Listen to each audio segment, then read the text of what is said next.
number has increased from when I reported on the story yesterday. It is now 6. The man shot and killed by Windsor police has now been identified as an Indigenous man. That means six Indigenous people have been killed by Canadian cops in the last week and a half. September 11, 2024, 6 Indigenous people have been killed by Canadian cops in the last week and a half. And of course, the comments usually fill with people like this. Good, maybe you our slurs will wake up now, but I doubt it. Showing, Saskatoon police with a negative interaction with an Indigenous man. But I wish more Canadian media would report on that, because I've seen a lot of independent media report on it, including the T and Press Progress, but I haven't seen it get taken up by the CBC or CTV or anything like that. Cons attack press. So Trump does this thing that he basically, I think, stole from the Nazis. The Nazis used to call it the Lügen press, which was German for lying press. But essentially, when you have press that criticizes you, the idea being that you essentially utilize that as an opportunity to go after the press and attack them and be like, the press bad, they're lying, they're fake news. And that's kind of become a cornerstone of a lot of fascists, where rather than answer questions about their policies or things that are coming up, they will instead attack the press as being part of some greater conspiracy media empire. I mean, you're only a couple stone throws away from some anti-Semitic conspiracy theory. But anyways, conservatives in BC, Jordan Peterson's favorite little asshole here, have been have attempted to be interviewed by a publication called The T. Instead, they're choosing this as an opportunity to attack the press. People who follow BC politics on X will know the BC Conservatives have set out to make us the story. When we have asked for a comment from the party or candidates, they have posted the emailed questions with insults aimed at the reporters in the T. So basically, these are political candidates. They're being asked questions by the media, and then instead of answering the questions, they're going onto social media, posting the emails and the questions they've been asked and being like, look at these cucks. I've been a newspaper publisher, editor, and political reporter, and I'm coordinating the T election coverage with a great team. I've never wanted my media outlet to become the story. But that's happened because of the Conservatives' tactics. Reporters ask questions on the behalf of voters, seeking to help people understand the candidates and the party policies. That's especially important this election, when Kevin Falcon's decision to shut down the BC United campaign and left the untested Conservatives and unknown candidates in a position to form government. Candidates like Chris Sankey, running in the party in North Coast, Haida Gwaii. On Monday, Thai reporter Jen St. Dennis emailed Sankey and his party to ask about the decision to share a 2022 video on social media in which Christine Anderson, a member of the far-right German political party known for its anti-immigration and other far-right views, attacked Justin Trudeau. Can I get more information about what Mr. Sankey intended with this tweet and what his views of Ms. Anderson he admires? How would you respond to critics who thought he should be concerned about this post? Very fair questions. I think super fair, to be like, why are you posting AFD, aka the far-right German party candidates, talking about local politics here? Do you agree with their other policies? Are you down with their whole, immigrants are, vermin that should be exterminated to preserve the blood of the nation kind of stuff? Fair question. One, a candidate should be expected to answer in whatever way they like. No comment, no question at this time. I don't want to talk about this. Very easy, right? Anderson, who has a seat in the European Parliament, is far outside of the norm. After 3 Conservative MPs met with Anderson, Conservative Party of Canada leader Pierre Poilievre denounced her. Frankly, it would be better if Anderson never visited Canada in the first place. She and her racist, hateful views are not welcome here. So it's fair to ask Sankey about her decision to post a tweet. And I note there were lots of answers he could offer. Instead, he posted his question and the response. There's no admiration in that tweet whatsoever. The tweet is exactly what it states. Nothing more, nothing less. Nice of you to try to make something out of nothing, but I have zero interest in the T or anything the T is remotely associated with. In his accompanying post, he lamented that candidates had to deal with this kind of dirty tricks garbage. Jen, my best to you in your attempt at failed journalism. So attacking the journalist and not answering the question directly. If you are posting video footage of far-right fascist members of Germany's AFD party and then saying that it speaks for itself, that's not an answer. Especially not if you're running for office. If you're running for office, a reporter has every right to ask you, why are you posting video from the AFD on your social media? This person has said a lot of horrifying things. They're not considered centrist or center-right in German politics. This is a far-right person. Why are you doing this? Not a weird thing for a reporter to do. It would have been easy to offer a real answer or just say no comment. But Sankey, a former councillor with the Lax Kwama's Band Council, chose to insult and derision, and on Tuesday he went further with more posts. Good morning, folks. To my friends, family, and community, to all those who support me, in particular who support Team Conservative, we cannot allow individuals like Jen to do this to our society. This is the kind of reckless behavior that destroyed and divided our country. We all need to call these people out and to call out their nonsense. In a very long time in journalism, I've had politicians unhappy with questions or stories, but we have always been civil and respectful, and no one has ever launched a public attack on motives or character. We were professionals without jobs to do in the public interest. And this is a problem that's happening not just across Canada, but across the US as well. Rachel Gilmore has talked about how much she's been personally targeted and threatened with death threats and rape threats simply for trying to report on the right. And in cases, yes, report on the far right. That's true. Report on far right extremism, Proud Boys, Diagolon, that kind of stuff. But still, none of that warrants getting death or rape threats if you happen to be a journalist. And if you're a woman trying to enter this profession right now, I might add that, like, very scary time. Like, what are you supposed to tell people in school where it's like, hey, this is going to be a very difficult pathway for you. It's not going to be very lucrative. There's thousands and thousands of job losses within, media, journalists reporting, all of that. So it's a very tough and steep hill to climb. But in addition to that, you will get a lot of threats against you and your family simply for trying to do your job and simply for trying to do what journalists are supposed to do. Ask questions and be like, hey, by the way, I'm curious why you would post a video from the member of the AfD in Germany, far-right extremist party. Not in any way an outrageous question. But yes, attack the media. Attack the media is kind of the same plan. Canada's Foreign Interference Inquiry is being asked to examine the far-right media outlet Tenant, which is allegedly being funded by Russia. Tenant Media founder was allegedly under contract with a Russian entity when she hosted a People's Party election event. AKA, we also have organizations such as political parties in this country that are meeting with Lauren Chen, Lauren Southern, and other members of potentially, interspiced with this whole Russian collusion, dissemination campaign. And it gets really bad when they're meeting with political candidates and doing political rallies and stuff like that. Because, again, these are now people who have shown to have direct connections with potentially Russian state-backed media and are getting heavily paid by it. But again, Luc Lebron, another journalist who works for Press Progress, is also getting attacked for trying to bring this up and be like, this is kind of fucked up, right? That a whole bunch of people just got exposed. Tennant got exposed. Lauren Southern got exposed. Lauren Chen got exposed. Her husband got exposed as taking money. And Lauren Chen and her husband apparently were aware that they were working with a Russian, backed figure. So that's really bad too. That they're organizing political rallies where political members who are running for office are now also going to these rallies that are getting potentially funded by Russia. Again, you don't have to be like a resistance lib to realize that, yeah, this is fucked. Like, people should report on it. They should talk about it. Hard to see a scenario where a YouTuber is hosting events for a political party while they are secretly under contract with a foreign state entity. Like this would not be explicitly covered under Canada's new foreign influence law. So here's what the law looks like. A registration requirement would exist where the following criteria are met. Arrangement. An arrangement between any individual or entity with a foreign principal where that individual entity acts at the direction of or in association with the foreign principal. A foreign principal includes a foreign power, foreign state, foreign entity, or foreign economic entity, e.g. state-owned business, as defined. Activities. There are three types of activities which would result in registration requirement. Communication with a public office holder, communication or dissemination of information to the public by any means, including social media, and disbursement of money or items of value or providing a service of the use in a facility.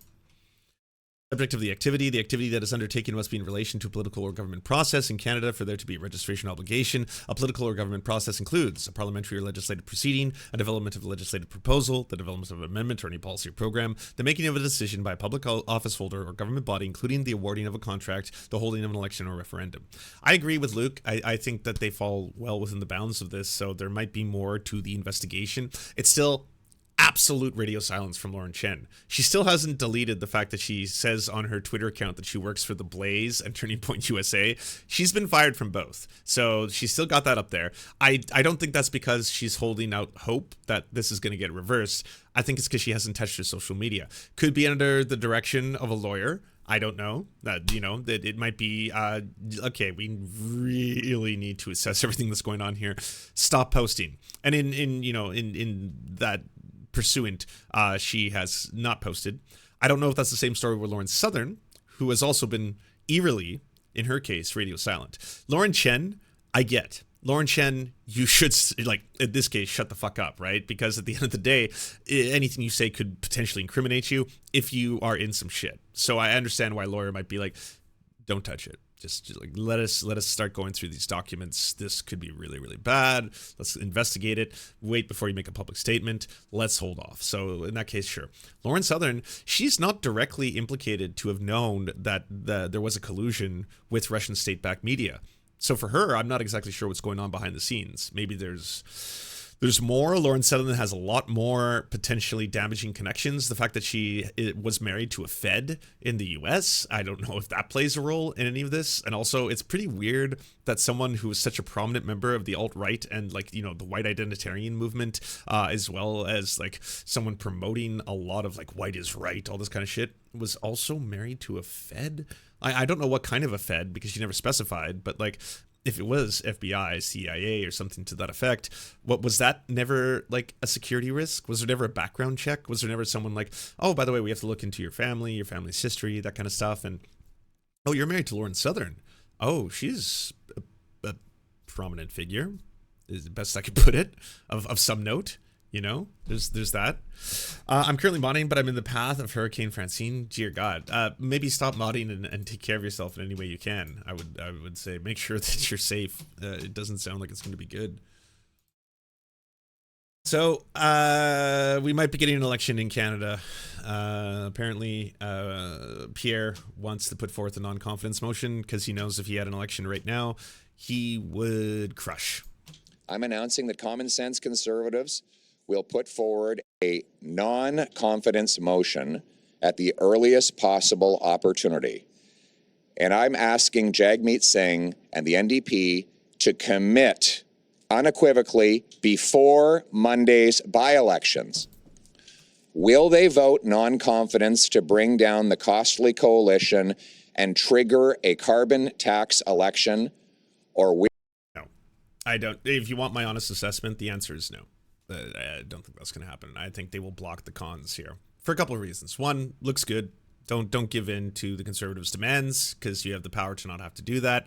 I know you've already broken your alliance with the Liberals, but you can still stop the cons here. So I think that they'll do that. We're more likely looking for a 2025 election in Canada, but he's trying as quickly as he can to get this election off the road and just launch it. I mean, you know, if there was a vote of no confidence, at which point it would trigger an election in Canada, which means that, you know, I could potentially have 3 major elections, a provincial one, a federal one, and then the US one, which is direct proximity to me, all taking place within the span of a couple months, which would be horrifying. So I'm saying, for me personally, I don't think this will happen, because I don't want it to. It's too much organization and too much to cover and too much to do. So that's why I think it's... But honestly, I don't think it's going to happen, because it doesn't make sense politically. It would be good to start really opposing the Conservatives if you are the NDP. You know, Jagmeet has already said that he's not going to let Pierre dictate when the election takes place. I hope he follows through on that. But he's clearly trying to get the election going as quickly as possible, because things are looking real good for the Conservatives in Canada. They are on the verge of a majority if all the polling is correct. Will Jagmeet Singh sell out Canadians again? Which will it be? It's put up or shut up time for the NDP. There will be a carbon tax election, and in it, Canadians will decide whether they keep the NDP Liberals in power to tax your food, punish your work, double your housing cost, unleash crime, chaos, drugs, and disorder on our streets. Will they vote for a 61-cent a liter carbon tax? Or will they elect a common sense conservative government that will axe the tax, build the homes, fix the budget, and stop the crime? Oh, he's just like wank personified, like just a wanker turned into a human being. Jagmeet Singh was asked a bunch of questions yesterday about the NDP caucus, and you know, a lot of normal answers, but he was asked, and this is really, really important. There's an NDP candidate in Quebec who recently released posters and flyers for his campaign that had the Palestinian flag in them. And it's him with a Palestinian flag in the background. And in French, it says he is running on a campaign to end genocide. So it's going to be a centerpiece of that one specific candidate. And obviously, Conservatives and a lot of liberals have been losing their minds over it, saying that he's a traitor. Why is he putting the flag of another nation in his campaign material? How could the NDP allow this? Other people, especially indigenous communities, have been trying to point out that that's a flag that doesn't represent genocide. Can't say the same thing about the Canadian one, but either way, he was finally asked about it in a press conference. What do you think about one of your candidates doing that? Trudeau and the Liberals have failed Canadians on this, and people feel really let down. Pierre Poilievre and the Conservatives would be even worse on this. We're the only party that's consistently said we need to take every action possible as a nation to promote and protect peace and justice in Gaza and across the world. A party that's Pierre Poilievre to stop a genocide. We're seeing the last question. Your candidate in this by-election has used a Palestinian flag on one of his pamphlets. Do you endorse that? There is nothing more Canadian than being worried about justice and peace, than caring about justice and peace in the region, than being heartbroken over seeing the violence and the loss of life and the deaths and the killing. And we fundamentally believe that Canada is not doing its part to stop a genocide from happening in Gaza. Justin Trudeau and the Liberals have failed Canadians on this, and people feel really let down. Pierre Poilievre and the Conservatives would be even worse on this. We're the only party that's consistently said we need to take every action possible as a nation to promote and protect peace and justice in Gaza and across the world.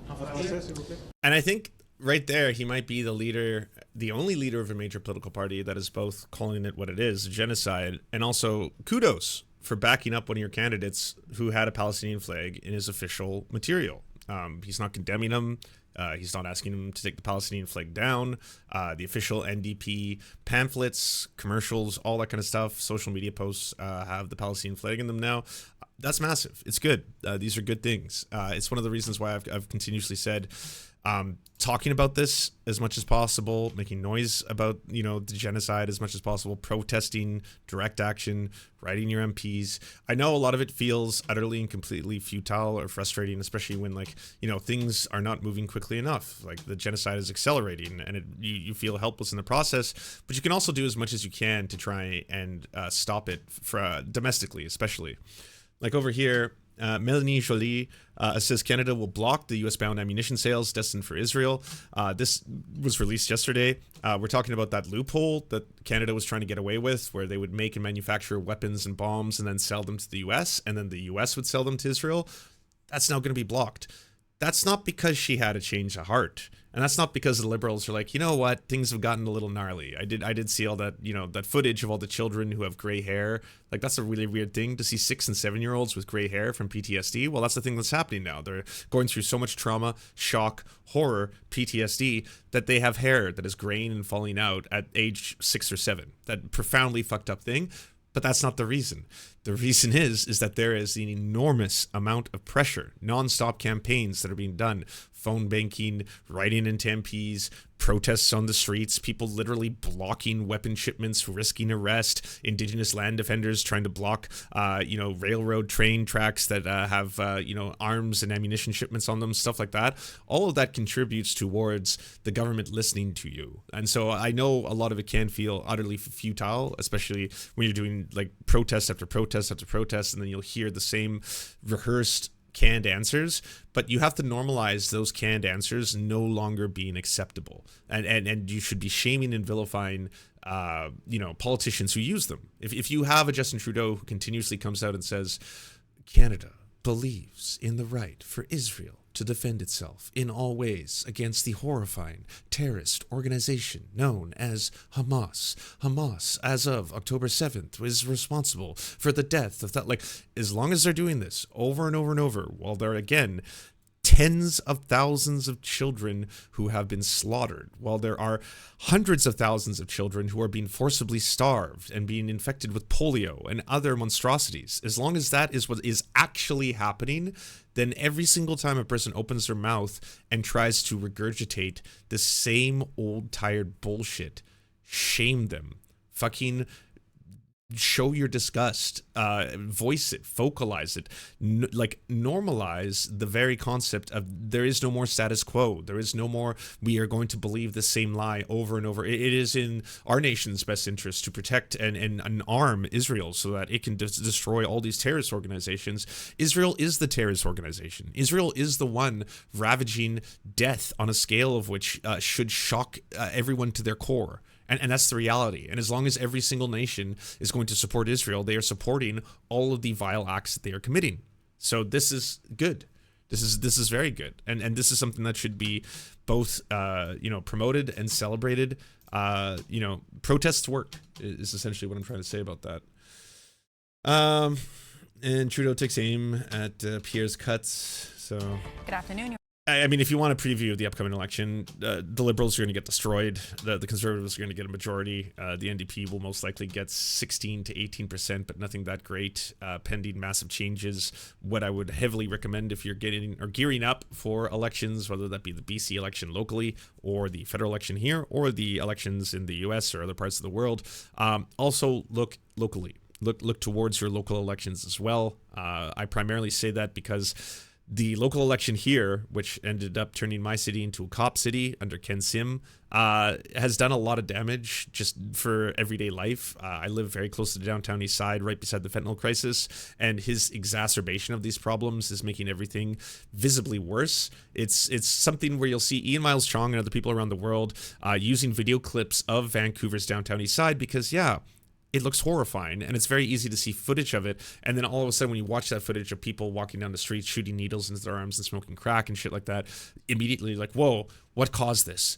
And you can't point towards the true story because it's kind of long, but it's mostly neoliberal policies for a very long time that are exacerbating a lot of problems, whether that be, the war on drugs, which allows a lot of cheap manufactured fentanyl to come to the country because it is more profitable, as the profit incentive for drug dealers will have to be able to sell their product. The increase in homelessness comes from an increase in the cost of living, an increase in the price of rent. If people can't afford homes, whether that be through rent or through ownership, then yes, there's going to be more people who are working poor, who are living out of their cars, who are staying at their friends' couches, that kind of stuff. This does exacerbate the problem as well. Like a lot of these things there's not an easy quick answer, but the Conservatives have an easy quick answer, whether that be Doug Ford, who's now closed down a whole bunch of safe injection sites while he wants to promote alcohol being available everywhere. I have nothing against people drinking. I've drank. I've had a beer. I like beer. Okay. But like the idea that you should close down safe injection sites while you just promote the use of other substances seems profoundly counterintuitive and fucked. Like safe injection sites save lives. They reduce the spread of HIV and AIDS, Hep C, and other other diseases that can be spread through needles. That's a good thing. They prevent death. That's a good thing, unless you want addicts to die. If you want poor people to die, then yes, close all the safe injection sites. Do it. More death, definitely. Stop giving out free naloxone kits. More death. Way more death. You will see the death numbers spike. It's not going to get rid of the problem, though. I know you would love that, right? Like, just if all the poors just died, that's not how this works. You see these problems continue to exacerbate. It's kind of like, hey, why don't we plant trees to solve climate change? I agree. We should. We should plant lots of trees to try and help climate change. We also have to reduce how many trees we're cutting down because we're cutting them down at such a rapid rate that we can't plant them fast enough. They won't grow in the time it takes for how rapidly we're taking those trees away. So you can't have it both ways. You can't be like, we're going to solve climate change by planting trees. Cool. Are we going to reduce how many trees we cut? No. Then that won't solve it. Yeah. We're going to take plastic out of the ocean. Thanks, Mr. Beast. We're going to remove plastic, the tons and tons, millions of cubic metric tons of plastic. Cool. Are we going to stop the mass production of single-use plastic bottles that are actually real cause of plastic pollution? In fact, it's produced and dumped into the ocean at such a rate that there's no amount of taking it out. You're taking less than 1% of the problem out by doing this. No, we're not going to stop that. These problems will continue, and you're now going to cause mass death and more disease. This is going to be a burden on everybody. It's going to be a burden on your healthcare system. It's going to be a burden on your police force. All you blue no matter who cop lovers, well, you're going to have a lot more shit to deal with if you close down the safe injection sites, because people are still going to use drugs. They're just not going to use it in the site.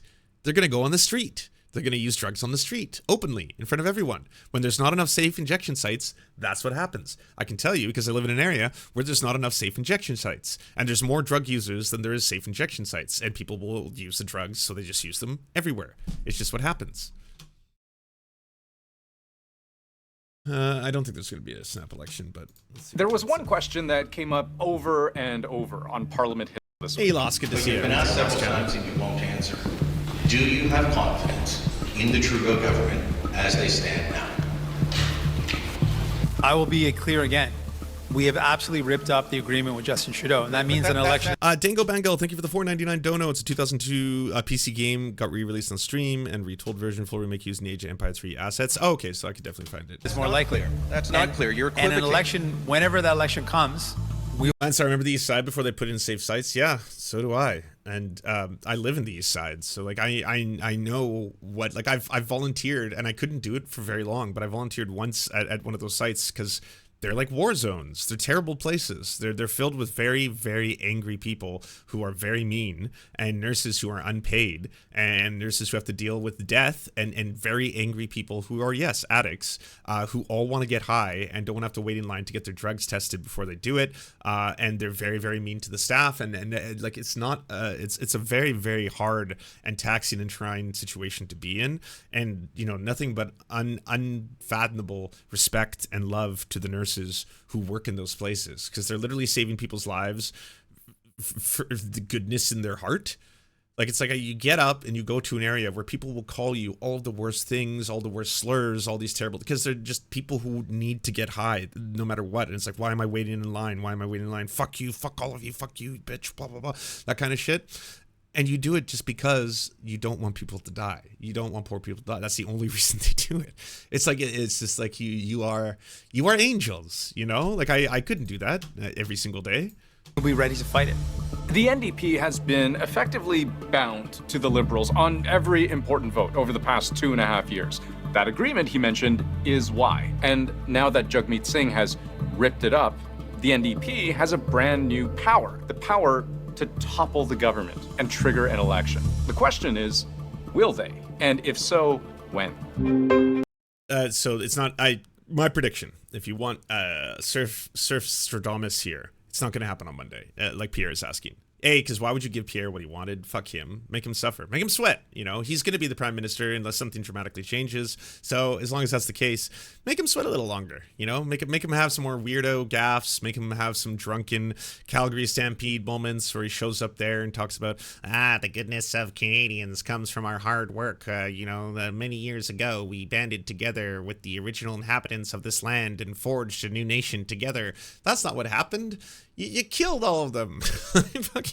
The genocide revisionism that comes out of the Daniel Smiths of the Conservative Party of Canada, where they'll actually make promotional videos. They're like, years ago, Canadians, and it was like European explorers banded together and teamed up with the original inhabitants of this land to forge a new nation, a new pathway forward, this great country we call Canada. I was like, oh, you're skipping a lot of steps, a lot of steps. Yeah, a lot of parts of that along the way. What's the timeline? I'm gonna guess it won't happen this Monday. I'm guessing the NDP will continue to prop up the Liberals, and so there will not be a non-confidence vote. I think there will be probably spring. I'll estimate a spring election. Before the NDP pulled out of this deal, Canada's election was scheduled for October 2025. And the government was clear. They wanted to keep it that way. But that seems a lot less likely now that the NDP has pulled its support. Jagmeet Singh freely admits this. Well, as I've said, I've ripped up the agreement with Justin Trudeau, and I know that means that an election is now more likely as a result. But more likely is as far as he'd go. So we spoke to a whole bunch of people. Experts, analysts, pollsters. All garbage. You don't need their brains. You have mine, all right? And mine is all you need. We'll skip past all these. And I'll just say, combined with my powers here, I don't think there will be a snap election on Monday. I'm gonna predict that. I don't think so. It doesn't make sense. You don't have to do it. You could easily delay and not give Pierre what he wants. That'll get you a couple political points instead of looking like you just capitulated completely to the Conservatives, who are pretty nasty. I think that's probably the word for it.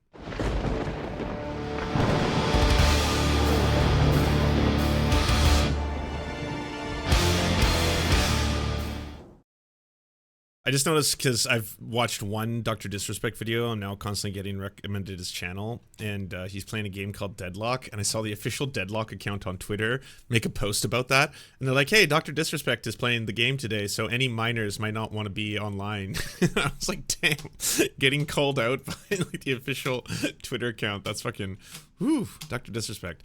Why won't you just go away, you know? This video was brought to you by Brilliant. On Tuesday night, former President Donald Trump and Vice President Kamala Harris took to the stage for a grueling 90-minute debate hosted by ABC News. While Trump started strong, attacking Harris on inflation and the economy, he quickly fell into a series of well-prepared traps by Harris and struggled with questions. I mean, sure, well prepared, I guess, in the sense that they worked, but like, they really felt like low hanging fruit. I'll be completely honest with you. Like, if someone's like, hey, Lance, you have to debate Donald Trump. Oh, okay. Well, I've got nothing prepared off the top, but I am going to make fun of his hands, his small crowd sizes, how no one likes him, how unpopular he is, just all the things that I know he's very insecure about, right? Like, he's so insecure about size. It seems to be a size of everything, by the way. We're not just talking about the penis. I'm talking about the size of his wallet, the size of his bank account, the size of his buildings, the size of his crowds, the size of his fans, the size of his voting counts, the size, like, the guy is so insecure about size. Seems like a very easy angle to try and probe him a little bit, right? Like, hey, Donald, you're small. I mean, well, in all ways, yes. Just small man, small of stature, small of greatness, small of penis, everything. You're just a small dude, you know. That's all I'm going to say. Small of wallet, small of crowd size, small of respectability on the global stage. Just a small, petty baby man, really, a fetus, if you will. The first fetus president